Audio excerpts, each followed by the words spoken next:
Bonjour, je suis Nicolas Igersheim, avocat fiscaliste au sein du cabinet Fidal. Bonjour, je suis Valentine Schott, responsable douane du groupe Epner. Valentine et moi-même sommes ravis d'être associés par Business France à leur dispositif Easy Brexit. Deux petits mots de présentation du cabinet Fidal. Fidal est aujourd'hui le plus grand cabinet de droit des affaires indépendant en France. Le cabinet a été créé il y a à peu près 100 ans. Aujourd'hui, il compte 2300 professionnels, dont 1300 avocats et juristes. Nous sommes répartis sur tout le territoire et en d'autres termes, où que votre société soit implantée, elle a à sa portée très facilement des points de contact au sein du cabinet qui sauront soit vous éclairer directement, soit auront la capacité d'aller chercher l'expertise chez des collègues, qu'ils soient en France ou auprès de sociétés membres du réseau WTS dont Fidal fait partie. Le groupe Epner, société familiale et indépendante, depuis sa création à Strasbourg en 1925, a toujours été spécialisé dans le domaine de la douane de par ses échanges à l'international. Aujourd'hui, nous comptons plus d'une vingtaine de sites de dédouanement, avec 2 pôles centraux à Strasbourg et à Roissy. Concernant le Royaume-Uni, nos flux sont quotidiens à l'import comme à l'export. Nous sommes certifiés OEA, Sûreté, Sécurité et Douane, et ISO sur tous nos métiers. Donc nous transmettrons un support. Sur le slide, nous vous avons proposé une structure des développements qu'on va tenir là sur les 15 prochaines minutes. Les points essentiels sont les points 4 et 5, puisqu'on va traiter en pratique et au plan opérationnel d'une opération d'exportation depuis la France vers le UK. Et point 5, un point d'importation d'une marchandise du UK vers la France. Au préalable, il nous semble impératif de nous concentrer quelques instants sur différentes notions qu'on va manipuler lorsqu'on s'intéressera à un flux donné. Donc tout d'abord, peut-être un petit retour sur l'histoire, ce n'est pas tellement les dates qui sont importantes. Tout d'abord, un rappel de ce qu'est la Grande-Bretagne. La Grande-Bretagne, c'est en réalité 4 nations, l'Angleterre, l'Écosse, le Pays de Galles et l'Irlande du Nord. Et s'agissant des flux entre la France et l'Angleterre, l'Écosse et le Pays de Galles, on a eu un changement fondamental puisqu'elles ont été impactées par le Brexit à compter du 1er janvier 2021. Une spécificité de l'Irlande du Nord, puisque quand bien même elle fait partie du Royaume-Uni, les flux entre la France et l'Irlande du Nord, aussi bien à l'expédition qu'à l'introduction, restent placés sous l'égide des règles intracommunautaires. Nous vous avons mis aussi une carte pour éclairer un peu les différentes zones géographiques. On a choisi de vous montrer ce schéma pour expliciter les notions et l'impact du Brexit. Vous voyez sur ce schéma que le monde se divise en réalité en 3 catégories. Vous avez la France en rouge bien au milieu. Main gauche, vous avez une zone bleue qui représente les pays membres de l'Union européenne. Et main droite, vous avez une zone blanche qui rassemble tous les pays, ce qu'on appelle les pays tiers, donc les pays qui sont non membres de l'Union européenne. Le Brexit a eu pour effet de faire que Angleterre, Pays de Galles, Écosse ont quitté la zone bleue pour rejoindre la zone blanche. L'Irlande du Nord, quant à elle, est restée en zone bleue. En clair, vis-à-vis de ces pays-là, on ne parle plus de livraison intracommunautaire exonérée, mais d'exportation exonérée de TVA. On ne parle plus non plus d'acquisition intracommunautaire soumise à TVA en France, on parle d'importation soumise à TVA en France. Vous voyez le slide tout comme moi, vous voyez qu'aussi bien une livraison intracommunautaire qu'une exportation sont exonérées, et vous me direz peut-être, mais pourquoi est-ce qu'on s'enquiquine à distinguer les deux? Eh bien la réponse à ça, c'est que une livraison est exonérée sous certaines conditions, et une exportation est exonérée sous d'autres conditions.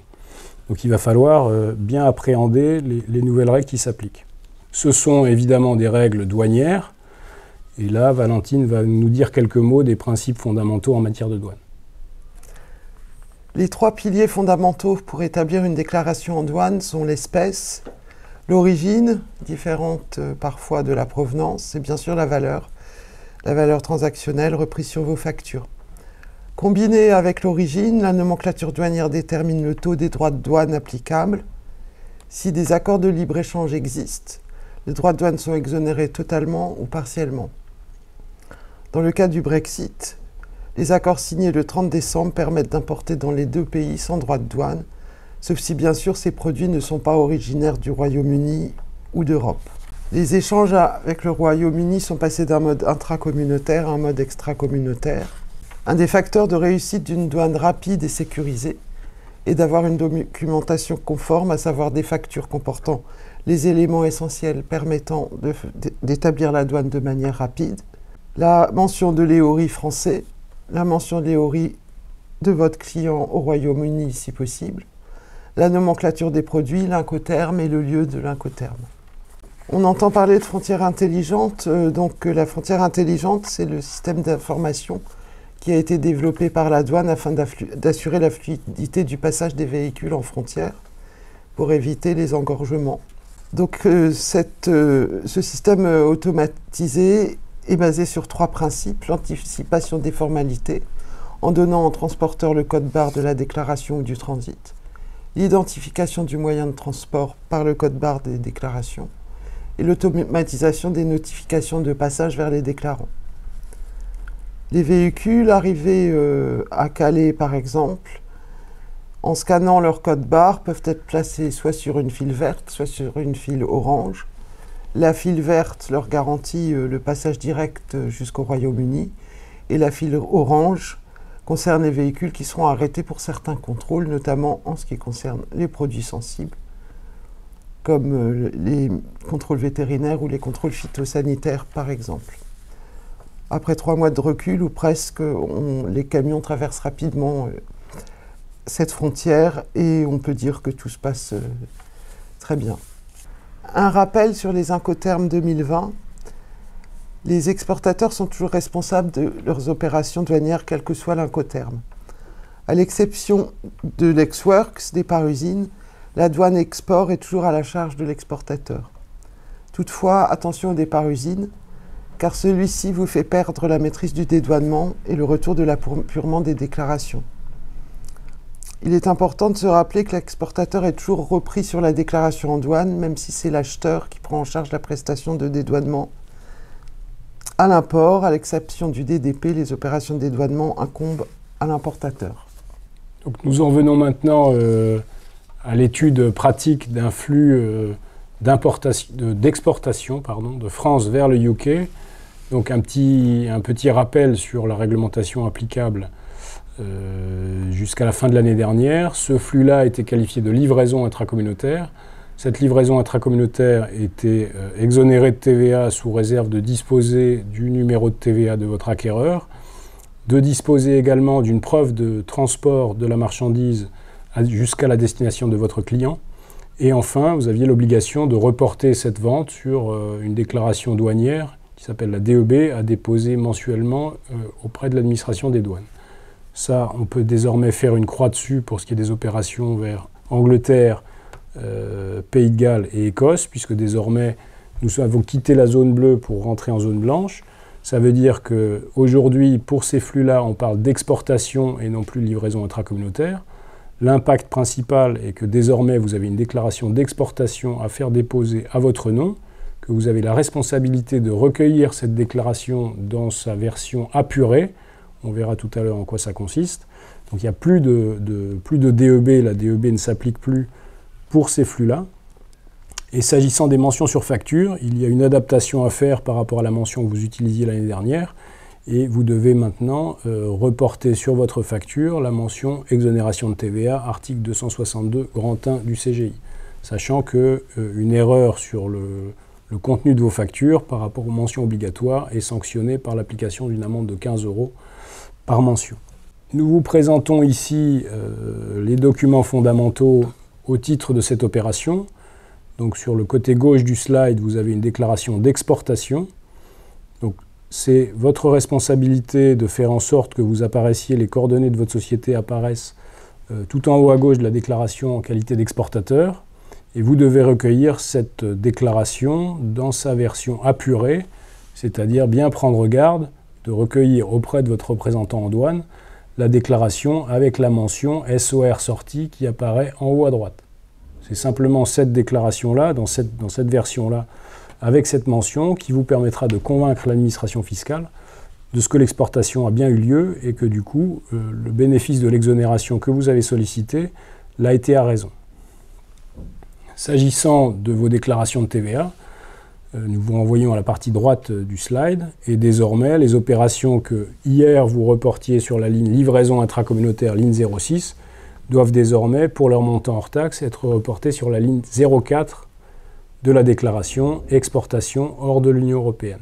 Une spécificité, on est toujours dans un flux à l'exportation entre la France et le UK. Ce que je vous ai dit à l'instant était vrai pour l'ensemble des incoterms. Il y a une spécificité si vous utilisez l'incoterme DDP.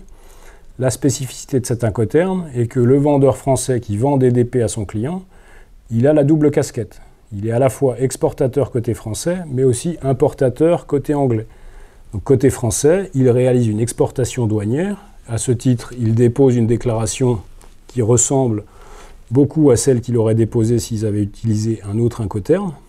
En revanche, la grosse différence se fait au niveau de la TVA et des obligations du vendeur côté anglais, puisque c'est le vendeur français qui a la charge de réaliser la formalité d'importation en Angleterre et ensuite de réaliser une vente domestique en Angleterre.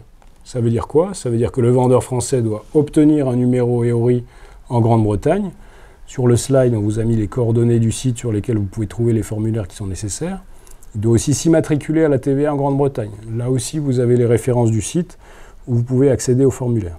Donc à noter, c'est le vendeur qui supporte la TVA d'importation ainsi que les droits de douane le cas échéant, si les marchandises ne sont pas d'origine communautaire.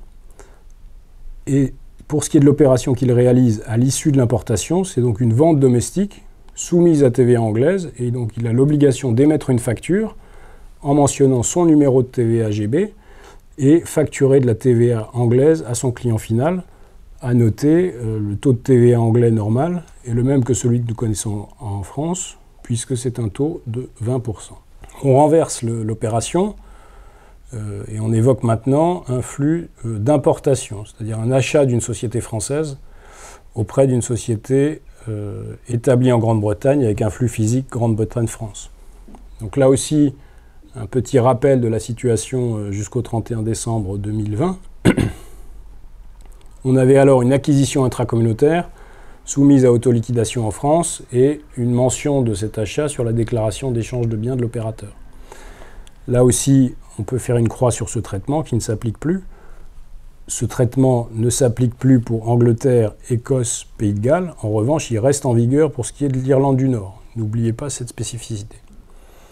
Donc s'agissant d'Angleterre, Écosse et Pays de Galles, sauf achat DDP, là encore il y a des spécificités qui feront l'objet d'une présentation séparée, on a désormais une importation en France, ce qui implique aussi le dépôt d'une déclaration en douane, avec normalement un paiement de la TVA à la douane, au travers d'Epner par exemple, qui va demander à son client le remboursement. Plus de DEB à déposer, et s'agissant du traitement TVA, des possibilités d'optimisation pour éviter le décaissement à la douane et améliorer la trésorerie de la société. Les moyens d'optimisation sont doubles, soit le régime des achats en franchise. Si votre société s'est vue attribuer par l'administration fiscale un contingent d'achats en franchise, elle peut faire valoir ce contingent sur ses importations. Dans ces cas-là, la douane ne réclame pas la TVA lors du dépôt de la déclaration. Et autre mécanisme, c'est celui de l'autoliquidation de la TVA d'import, ce qui implique pour la société de solliciter une autorisation vis-à-vis de l'administration des douanes. L'administration des douanes octroie cette autorisation. La société produit cette autorisation à Epner. Epner remplit la déclaration d'import en tenant compte de cette autorisation, ce qui produit des conséquences. Ce sera plus parlant avec des déclarations. Vous avez deux slides différents où on évoque les opérations d'importation avec tous les incoterms sauf le DDP, avec deux variantes. Une première variante sans autoliquidation, donc j'ai pas fait de démarche particulière, moi acheteur, ni les achats en franchise, ni l'autoliquidation. Et voilà comment se présentent mes déclarations. Sur la déclaration en douane, rien de particulier. Cela étant, il faut s'assurer de bien être référencé, moi, acheteur, comme destinataire de la marchandise. C'est à cette condition que je peux récupérer la TVA sur mon importation. Donc cette déclaration, la douane, à défaut d'option ou d'achat en franchise, va calculer le montant de la TVA applicable. Ce montant va ressortir de la déclaration, payé par Epner. Epner refacture son client. Et cette TVA est pour l'acquéreur, sous réserve des règles de droit commun, de la TVA déductible qu'elle va pouvoir faire valoir sur sa déclaration de TVA.